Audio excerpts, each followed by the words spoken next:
Hello बच्चों। This is Surjeet Thakur, your lecturer in physics. बच्चों, last topic में हमने किया था कि किरचॉफ्स के दो लॉ होते हैं।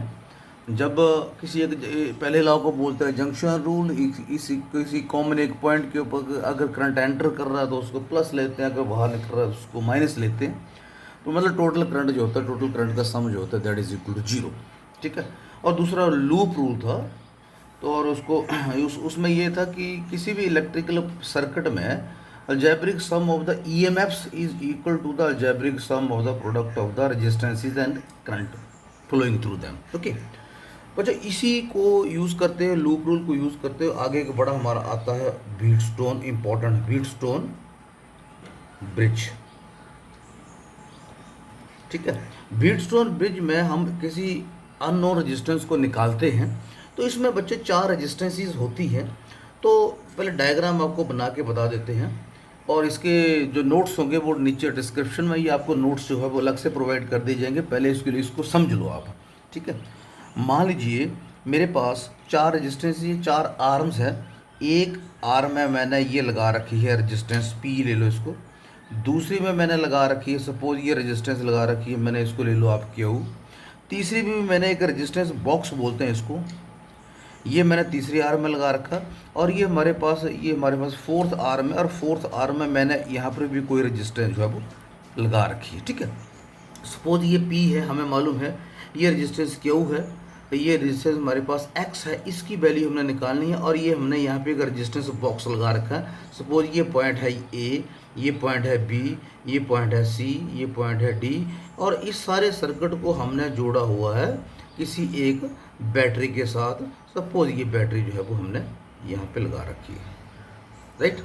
ये बैटरी का प्लस है, ये बैटरी का माइनस टर्मिनल है। तो करंट जो होगा वो प्लस से माइनस की तरफ फ्लो करेगा, मतलब करंट आई जो है वो यहाँ से फ्लो करेगा। इसमें एक बीच में भी आर्म है, यहाँ पे मैंने एक स्विच लगा रखा है, वन वे की लगा रखी है।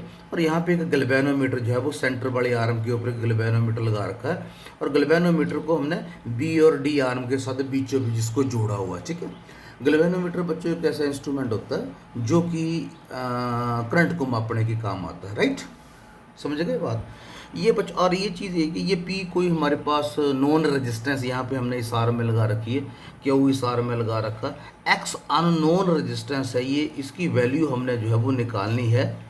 और बच्चों ये जो है ये रेजिस्टेंस बॉक्स होता है, हम अपनी मर्जी से कोई भी रेजिस्टेंस जो है वो सेट कर सकते हैं।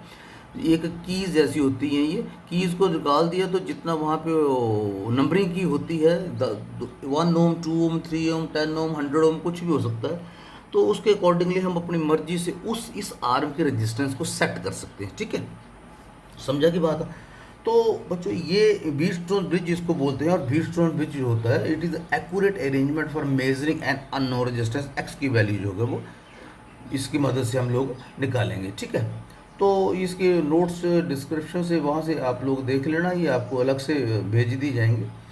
और बच्चों ये पी और क्यू जो होती है इनको रेशो आर्म भी बोलते हैं। पी और क्यू को रेशो आर्म्स भी बोलते हैं, राइट।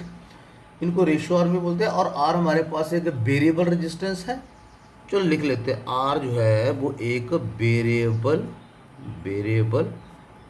रेजिस्टेंस। ठीक है। और बच्चों आर की वैल्यू को इस ढंग से हम एडजस्ट करेंगे ताकि जब हम इस की को यहाँ पे जोड़ेंगे तो इस गैल्वेनोमीटर में इस सेंटर वाले आर में कोई भी करंट फ्लो ना करे। आर की वैल्यू को इस ढंग से हम एडजस्ट करेंगे ताकि इस की को क्लोज करने पर no current will flow through arm B and D. तो उस वक्त गैल्वेनोमीटर जो होगा आपको जीरो रीडिंग देगा। जीरो रीडिंग देने का मतलब ये हो गया कि यहाँ पे कोई करंट फ्लो नहीं कर रहा। जब ये सिचुएशन आ जाती है उस वक्त ब्रिज जो होता है वो बैलेंस्ड बोलते हैं उसको, बैलेंस्ड ब्रिज। ठीक है। when no current flow through the center arm, when no current flow through B and D at that position, this whole apparatus, this whole bridge is said to be balanced। जब ये balanced होगा तो बच्चों P upon Q is equal to R upon X के बराबर होगा। P हमें मालूम है, Q हमें मालूम है, आर हमें मालूम है और एक्स की वैल्यू को इसकी मदद से हम लोग यहाँ पर फाइंड आउट कर सकते हैं। ठीक है, समझा की बात। ये तो इसकी हो गई थ्योरी वर्क, यहाँ तक इसको हो गया थ्योरी। ठीक है, ये सारी थ्योरी थी अभी तक, ये आपको जो बताया यहाँ तक थ्योरी हो गया। अब P upon Q is equal to R upon X ही होता है, इसको प्रूफ करते हैं। प्रूफ तो बच्चों ये कंडीशन, बैलेंस्ड ब्रिज बनाने के लिए हमें आर की वैल्यू को इस ढंग से एडजस्ट करना पड़ेगा कि बीच में से कोई करंट फ्लो ना करे। मान लीजिए ए पॉइंट के ऊपर पोटेंशियल है बी ए, बी पॉइंट के ऊपर पोटेंशियल है बी बी, सी पॉइंट के ऊपर पोटेंशियल ले लो आप बी सी, और डी पॉइंट के ऊपर पोटेंशियल ले लो आप बी डी। ठीक है, मान लीजिए यहाँ से करंट आई फ्लो कर रहा है, समझा की बात। यहाँ से करंट जो है वो आई फ्लो कर रहा है और आई यहाँ पे ए पॉइंट के ऊपर टू पार्ट्स में डिवाइड हो रहा है। तो यहाँ पे ले लो करंट आई वन और यहाँ से ले लो करंट आई टू ले लो। आई वन, इस करंट का एक हिस्सा सपोज यहाँ से आई वन निकल रहा है, ये आई वन गया आपका, और तो ये भी कितना होगा, ये भी आई वन ही होगा। ठीक है, ये आई टू गया तो यहाँ से ये तो सीधा चला गया, तो ये भी यहाँ से ये भी कितना होगा, यहाँ से इसमें आर में भी कितना होगा, आई टू होगा। समझा की बात बच्चों। ठीक है, तो ए पॉइंट के ऊपर V A B B B C and B D. Okay, समझा की बात है।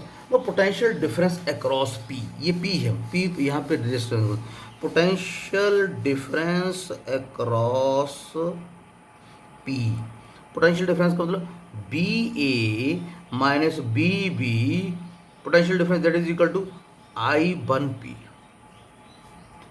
ठीक है, आई वन और पी इसके रेजिस्टेंस की वैल्यू ले लेते हैं, I one P it is equal to 1। Similarly potential across Q ले लो, potential difference across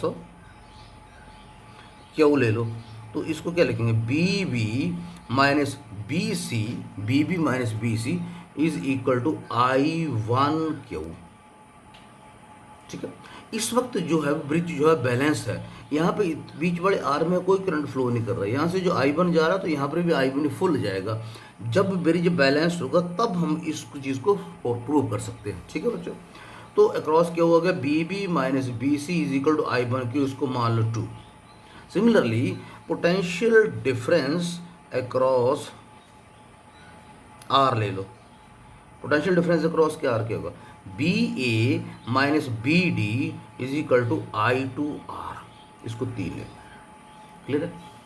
similarly potential difference across X ले लो, तो ये होगा B D minus B C is equal to I two X, इसको 4th पॉइंट ले लो।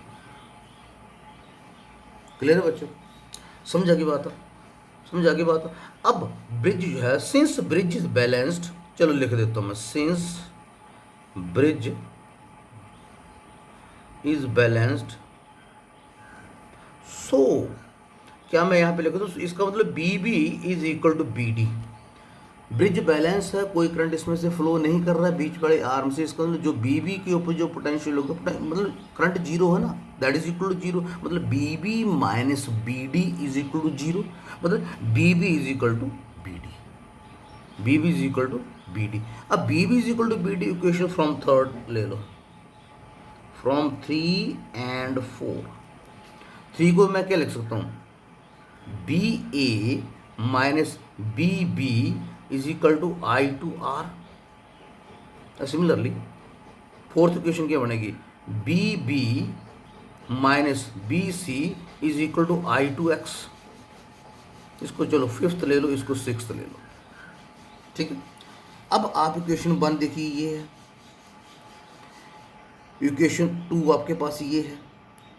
Okay, equation 5 आपके पास ये है, इक्वेशन 6 आपके पास ये है, B A minus B B is equal to I one P, B A minus B B is equal to I two R. ठीक है, इसका मतलब इनके लेफ्ट हैंड साइड बराबर है तो इनके राइट हैंड साइड भी बराबर होंगे।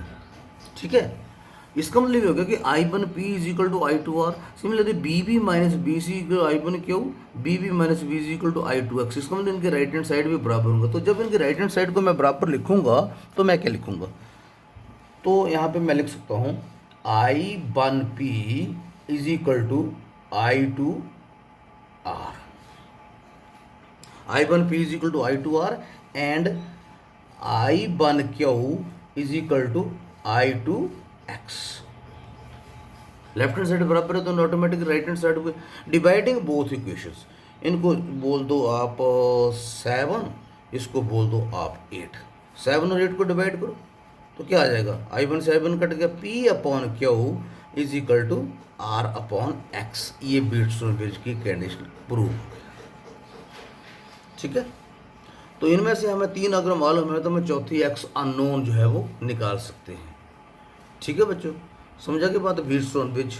ओके, कुछ भी नहीं है इसमें, एक बार फिर थोड़ा सा देख लो हमने किया क्या है। B A minus B B across this potential difference B A minus B B is equal to I1P। इसके across Q B B minus B C is equal to I1Q। Across R B A minus B D is equal to I2R। Across X B D minus B C is equal to I2X। और since बीच वाले arm जो है balance है, इसको मतलब B B और B D आपस में बराबर है, तो इक्वेशन आपने थर्ड और फोर्थ में बी डी की जगह पे बी बी लिख दो। तो बी बी जब लिख दिया तो इक्वेशन 1 2 और इक्वेशन 5 6 सेम होगी। लेफ्ट हैंड साइड इनके बराबर है तो इनके राइट हैंड साइड भी बराबर होंगे। मतलब I1P is equal to I2R, I1Q is equal to I2X, और दोनों को डिवाइड कर दो तो ये हमारे पास this is the condition for balanced Wheatstone bridge. Okay, समझा की बात। और इसकी मदद से जो है वो हम लोग फाइंड आउट कर सकते हैं इसके मेरिट्स के। इसको नल मेथड भी बोलते हैं। नल मेथड, नल का मतलब होता है जीरो, मतलब बीच वाले आर्म के ऊपर जो है वो हमने करंट जो है वो जीरो ले रहे हैं, तभी ये चीज़ कंडीशन प्रूव हो रही है ना। नल मेथड भी इसको हम बोलते हैं। ठीक है बच्चों, ओके, थैंक यू।